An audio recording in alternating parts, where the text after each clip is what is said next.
Hello friends, welcome to Arya Socio Academy. Please like, share and subscribe my channel and also press bell icon. Hello friends, welcome to Arya socio academy. कुछ और question answer की यहाँ हम लोग बात करें। Question number 1 है, निम्नलिखित कथनों पर विचार करते हुए निम्नांकित कूट योजना के अनुरूप अपने उत्तर का चुनाव कीजिए। अभी कथन है जनजातीय समाज राज्य विहीन समुदाय होते हैं। उसका तर्क दिया है क्योंकि उनमें औपचारिक सरकार नहीं होती है। यहाँ ये कोट दिया है, इसके अनुसार हमें आंसर बताना है। सबसे पहले अब इस स्टेटमेंट पे हम लोग बात कर ले। जनजातीय समाज राज्य विहीन समुदाय होते हैं। ये यहाँ जनजातीय समाज की बात है और ये क्या करें, राज्य विहीन होते हैं। ये बात बिल्कुल सही है कि यहाँ राज्य नहीं होता है, ये छोटे छोटे ग्रुप्स में होते हैं, अपना उनका समुदाय होता है क्योंकि उनमें औपचारिक सरकार नहीं होती है। यहाँ इनके समुदाय में कोई औपचारिकता नहीं होती है, कोई औपचारिक सरकार नहीं होता है। अनौपचारिक रूप से ये सभी एक दूसरे से बंधे होते हैं।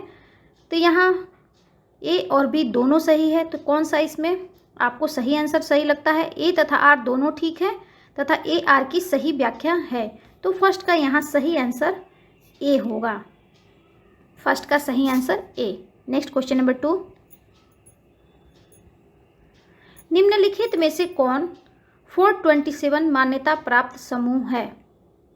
ऑप्शन ए है अनुसूचित जातियां, ऑप्शन बी अनुसूचित जनजातियां, ऑप्शन सी अन्य पिछड़े को, ऑप्शन डी उच्च जातियां। तो यहाँ देखें 427 में 2 का आंसर है अनुसूचित जनजातियों को 427 की मान्यता प्राप्त है। तो 2 का सही आंसर है बी। नेक्स्ट क्वेश्चन नंबर 3, निम्नलिखित में से जनजाति की कौन सी विशेषता नहीं है? यहाँ पूछ रहा है जनजाति की कौन सी विशेषता नहीं है। ऑप्शन ए है खंडात्मक, ऑप्शन बी असमानता, ऑप्शन सी एक दूसरे से स्वतंत्र, ऑप्शन डी आदिकालीन जीवन चलाने के प्रौद्योगिकी। यहाँ देखें तो जीवन चलाने के जो उनके उपक्रम हैं तो वो पुराने समय के हैं, तो डी भी सही है। और सी देखें एक दूसरे से स्वतंत्र हैं, सभी समूह अपने आप में संपूर्ण होते हैं, आत्मनिर्भर होते हैं। ऑप्शन ए है खंडात्मक, ये भी सही है। तो यहाँ सही आंसर 3 का बनता है बी। इसमें इनमें असमानता नहीं होती है और जनजातीय समूह में असमानता नहीं होती है। तो 3 का सही आंसर है B. Next question number 4, doctor BR Ambedkar ने निम्नलिखित में से किस पहलू पर बल दिया था? ऑप्शन ए है अनुसूचित जातियों के ऊर्ध्वाधर संगठन पर, ऑप्शन बी अनुसूचित जातियों के क्षैतिज संगठन पर, ऑप्शन सी अनुसूचित जातियों के ऊर्ध्वाधर एवं क्षैतिज संगठन पर, ऑप्शन डी उपरोक्त में से किसी पर नहीं। तो यहाँ देखें तो 4 का सही आंसर है बी, अनुसूचित जातियों के क्षैतिज संगठन पर। 4 का सही answer B. Next question number 5,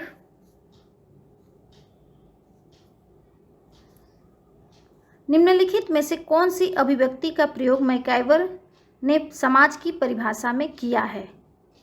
अर्थात यहाँ क्वेश्चन पूछ रहा है मैकाइवर एवं पेज के अनुसार समाज की परिभाषा क्या है।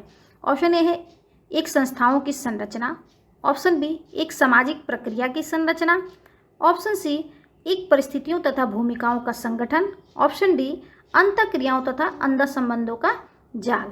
अगर सिंपल सी समाजशास्त्र में परिभाषा आपको बतानी हो तो मैकाइवर एवं पेज की परिभाषा बहुत सरल है। वे कहते हैं समाज क्या है? समाज सामाजिक संबंधों का जाल है।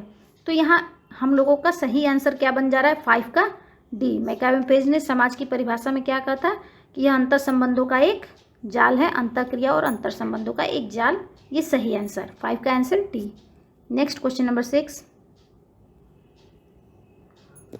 सरल समाजों के आर्थिक पिछड़ेपन का प्रमुख कारण कौन सा है?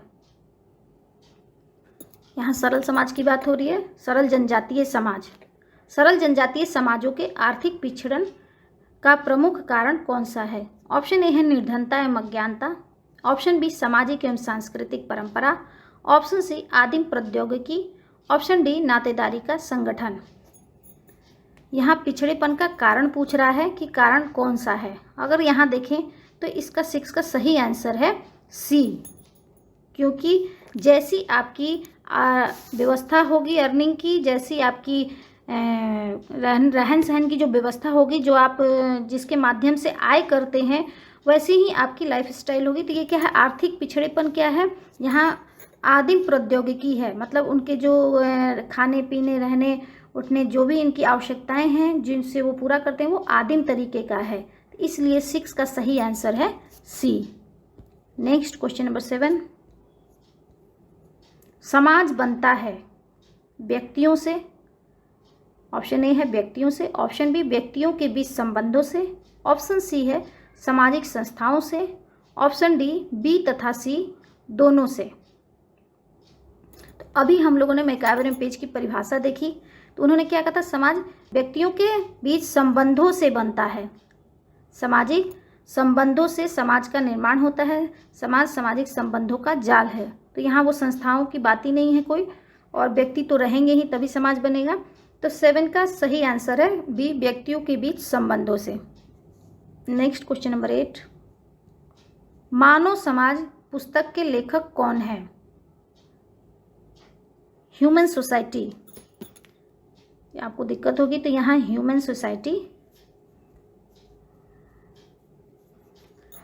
मानव समाज पुस्तक के लेखक कौन है? ऑप्शन ए है MacIver, option B Kingsley Davis, option D Ruth Benedict, option D Radha Kamal Mukherjee. तो यहाँ 8 का सही आंसर है बी, किंसले डेविस।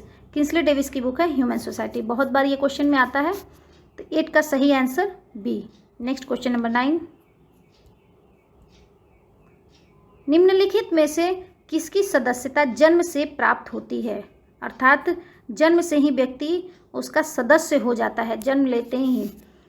तो यहाँ क्या है, सदस्यता जन्म से प्राप्त होती है। ऑप्शन ए है जाति, ऑप्शन बी प्रजाति, ऑप्शन सी जनजाति, ऑप्शन डी सभी तीनों का। तो देखा जाए तो जाति भी जब जिस जाति में आदमी जन्म लेता है उसी जाति का होता है, जिस प्रजाति का में जन्म लेगा उसी प्रजाति का कहलाता है, जिस जनजाति में भी जन्म लेगा उस जाति का कहलाएगा। तो 9 का सही आंसर है सभी तीनों।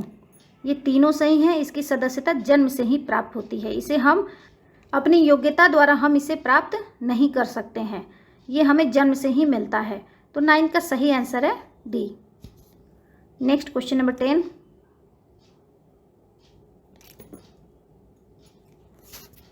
निम्नलिखित में क्या सत्य है? ए, समाज मानव तथा पशुओं दोनों में होता है, बी, समाज मानव में होता है पशुओं में नहीं, सी, संस्कृति मानव तथा पशुओं दोनों में होती है, डी, सभ्यता मानव तथा पशुओं दोनों में होती है। तो यहाँ अगर हम लोग ध्यान से देखें तो समाज क्या है, मानव तथा पशुओं दोनों में होता है। बल्कि यहाँ डिफर क्या है कि मानव में संस्कृति होती है, पशुओं में संस्कृति नहीं होती है। ये जो संस्कृति होती है समाज मानव में होता है, पशुओं में नहीं, ये नहीं है। पशु में भी समाज होता है। देखा होगा आपने कि कितनी बार पशु जब एक बार आवाज़ देते हैं, गीदड़ हुए, शेर हुए, ये झुंड में चलते हैं, इनका भी अपना समाज होता है। सी हो गया आपको सांस्कृतिक, मानव में पशुओं दोनों में होती है, जबकि दोनों में नहीं होती है। सिर्फ संस्कृति मानव में होती है, पशुओं में नहीं होती है।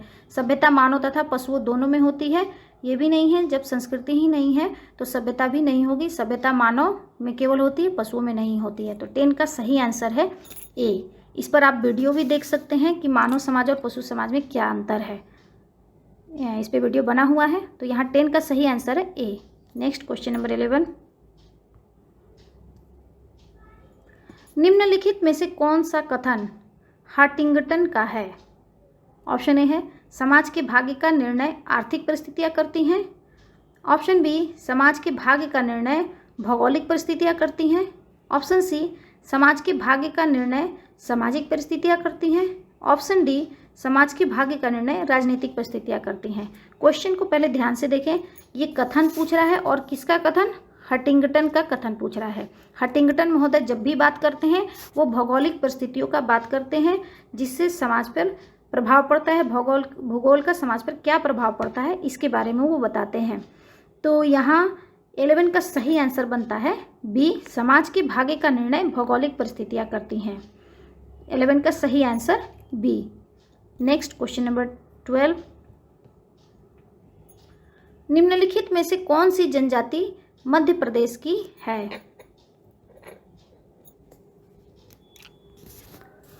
नेक्स्ट क्वेश्चन नंबर 12 है, निम्नलिखित में से कौन सी जनजाति मध्य प्रदेश की है? एमपी की कौन सी जनजाति है? ऑप्शन ए है Khasi, option B Toda, option C Bhil, option D Santhal. अगर देखें यहाँ तो खासी जनजाति आपको असम की है, टोडा जनजाति तमिलनाडु की है नीलगिरी पर्वत की तरफ, ऑप्शन सी भील जनजाति मध्य प्रदेश की है, और संथाल जनजाति ये बिहार की तरफ उत्तरी भारत की जनजाति है। तो 12 का सही आंसर है सी भील। मध्य प्रदेश की जनजाति, जहाँ मध्य प्रदेश में जो जनजाति पाई जाती है वो है भील। 12 का सही answer C. Next question number 13, भारतीय जनजातियों की प्रमुख सामाजिक समस्या है।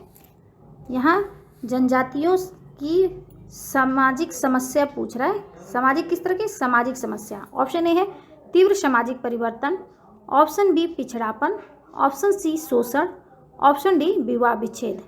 तो यहाँ देखा जाए तो पिछड़ापन उनकी कोई समस्या नहीं है, वो जहाँ है वहीं खुश हैं, शोषण उनमें नहीं है, और विवाह विच्छेद उनकी कोई समस्या नहीं है। तो यहाँ 13 का सही आंसर है तीव्र सामाजिक परिवर्तन। समाज में जितनी तेज़ी से परिवर्तन हो रहा है वो उनके लिए समस्या का एक कारण बना हुआ है, जिससे वे उसके साथ अनुकूलन नहीं कर पा रहे हैं। तो 13 का सही आंसर है ए। नेक्स्ट क्वेश्चन नंबर 14, निम्नलिखित में से कौन सा कृषक समाज की प्रमुख विशेषता है? निम्नलिखित में से कौन सा कृषक समाज की प्रमुख विशेषता है? यहाँ कृषक समाज की विशेषता की बात कर रहा है। ऑप्शन ए है व्यक्तिवाद, ऑप्शन बी परिवारवाद, ऑप्शन सी जातिवाद, ऑप्शन डी क्षेत्रवाद। तो अगर देखें यहाँ तो कृषक समाज में व्यक्तिवाद नहीं होता है, क्षेत्रवाद नहीं है, और जातिवाद भी नहीं है। यहाँ परिवारवाद होता है, क्योंकि परिवार के समूह, उनके नातेदारी का समूह अधिकतर साथ रहते हैं और वे एक साथ मिलकर कृषि कार्य करते हैं, अपना समाज बनाते हैं। तो 14 का सही आंसर है बी परिवारवाद। कृषक समाज की प्रमुख विशेषता परिवारवाद है। 14 का सही answer B. Next question number 15, निम्नलिखित में से कौन सी विशेषताएं औद्योगिक समाज को परंपरागत समाज से पृथक करती हैं? अर्थात इसमें कौन सी विशेषता है जो औद्योगिक समाज और परंपरागत समाज में अंतर को बताता है? ऑप्शन ए है वर्ग आधारित विशिष्टता, ऑप्शन बी सामाजिक गतिशीलता, ऑप्शन सी मध्यम वर्ग की उपस्थिति, ऑप्शन डी उपयुक्त सभी। अगर देखें तो औद्योगिक समाज में वर्ग आधारित विशिष्टता, वर्ग व्यवस्था पाई जाती है। यहाँ सामाजिक गतिशीलता भी बहुत होती है।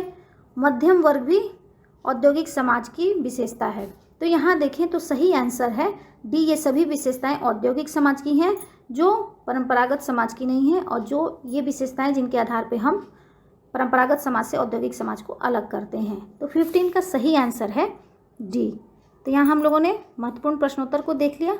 धन्यवाद। Thank you. Please like, share and subscribe my channel and also press bell icon.